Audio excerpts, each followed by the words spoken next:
Terima kasih sudah klik video ini. Jangan lupa klik tombol subscribe-nya ya guys, karena subscribe itu gratis. Baik, sebelumnya perkenalkan, nama saya Faisal Sudi dari kelas Agroteknologi 1 Universitas Muhammadiyah Sumatera Utara. Baik, di sini saya akan mewawancarai petani dari tanaman kacang kedelai itu. Di sini saya sudah berjumpa langsung dengan petaninya. Sebelumnya saya mau menanyakan kepada Bapak dari nama Bapak terlebih dahulu lah, nama Bapak. Oke, nama saya Sartono Amnas, spesifiknya penangkar kedelai ya, dari kelompok tani Sinar Tani. Kemudian juga saya sebagai pengurus ataupun ketua KPN Kabupaten Langkat.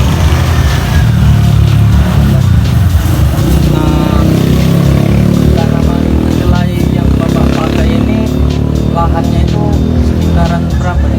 Kurang lebih namanya kita bertanam, karena kita juga benih, kurang lebih sekitar 30 sampai 40 hektar. 30 sampai 40 hektar ya. Baik, untuk waktu tanam dari tanaman kedelai itu sendiri Pak, gimana Pak? Iya, usia tanam dari mulai olah tanah sampai panen kurang lebih 4 bulan, 120 hari. Iya. Dari apanya varietas bibit kacang kedelai itu yang Bapak pakai itu varietas apa ya? Iya, banyak, karena sesuai dengan kebutuhan yang disukai oleh masyarakat. Kalau satu varietas namanya Anjas Moro, kemudian ada gerobokan itu Ginja, umurnya pendek. Kalau Anjas Moro dia umurnya kurang lebih sekitar 93 hari, tapi kalau gerobokan dia cukup 83 sampai 87 hari. Kemudian ada lagi varietas baru Indah Mami. Nah, itu bulirnya cukup besar. Memang pemasarannya nggak hanya untuk konsumsi tahu tempe, tapi dia justru bisa untuk konsumsi rebus muda. Nah, rebus muda bisa dimasukkan ke pasar swalayan lah ya, seperti Indomaret atau apa gitu. Ini Pak, kan di tiap tanaman gitu kan pasti ada gulmanya gitu ya kan. Nah, jadi aku sendiri mau tahu gitu, gulma apa saja yang Menyerang. ada di sekitaran tanaman kacang kedelai itu sendiri gitu, Pak. Itu memang kita lihat dari awal medianya ya. Kalau yang sudah lama kita kelola, ya biasanya itu gulmanya itu yang berdaun lunak lah ya, berdaun banyak, macamnya banyak berdaun lunak.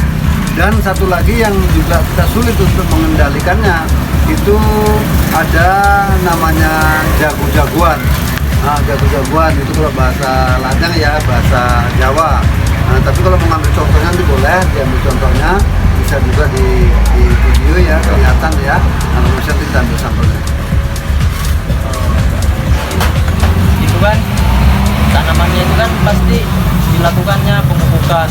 Nah, jadi teknik pemupukan dari Bapaknya sendiri itu bagaimana? Iya, sesuai dengan media ataupun lahan kita di sini, iklimnya di sini, kami pemupukan itu mulai umur 10 hari. 10 hari sudah tanam ya. 10 hari sudah tanam sampai 15 hari itu paling lambat ya. Nah, pemupukan ya pupuk dasarnya bisa kita gunakan urea atau ZA ya, kemudian KCL dan SP36. Dengan dosisnya urea kurang lebih 100 kilo, KCL-nya kurang lebih sekitar 40 kilo, kemudian SP-nya sekitar 150 kilo. Itu per hektar ya, per hektar. Iya. Jadi setelah dilakukannya pemupukan itu kan Pak, pasti makin berkembang lagi tanamannya kan. Jadi udah urusannya pemanenan. Jadi pemanenan itu hasilnya itu dibuat kemana gitu Pak? Iya. Seperti saya memang karena memang saya itu spesifik penangkar kedelai, ya kita jadikan benih, kita proses dulu melalui proses yang panjang memang dengan kekeringan yang cukup, dengan kadar air yang stabil antara 9 sampai 11 persentase airnya. Kemudian kita labkan di laboratorium dengan untuk mengetahui daya tumbuhnya yang minimal 75% daya tumbuhnya, itu baru bisa dijadikan benih.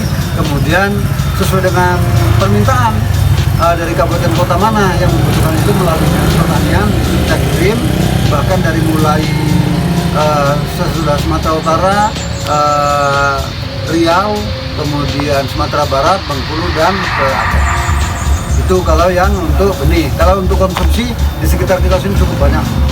Wah, ini pabrik tahu tempe cukup banyak. Iya. Coba buka video. Jadi sekian lah Pak wawancara dari saya. Kalau saya ada salah kata, saya mohon maaf. Saya akhiri, wabillahi taufiq wal hidayah. Wassalamualaikum warahmatullahi wabarakatuh.